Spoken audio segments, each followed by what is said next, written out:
السلام علیکم جی. یہ جناب یوٹیلیٹی اسٹور ہے اور یہ جس کے باہر بندے کھڑے ہیں یہ ایسے لگ رہے جیسے یہ کوئی سودا نہیں لے رہے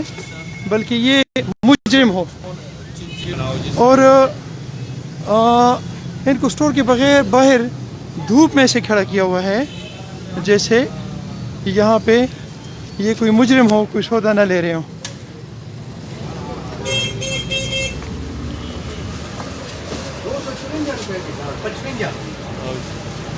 اچھا, یہ پوزیشن ہے کہ ہے روزہ اور روزے دار جو ہیں یہ دھوپ کے میں کھڑے ہوئے ہیں جیسے یہ مجرم ہو, انہوں نے کوئی جرم کیا ہوا ہے اور کوئی سنگین قسم کا جرم کیا ہوا ہے. تو میں گورنمنٹ سے اپیل کرتا ہوں کہ اس قسم کے یوٹیلیٹی اسٹور کا فائدہ کیا ہے جس پہ لوگ لائنوں میں کھڑے رہیں گے. یا تو جس طرح آپ بجلی کے بل لوگوں کے گھروں میں پہنچا دیتے ہیں تو اسی طرح کا کوئی نظام کریں جس سے ان عوام کو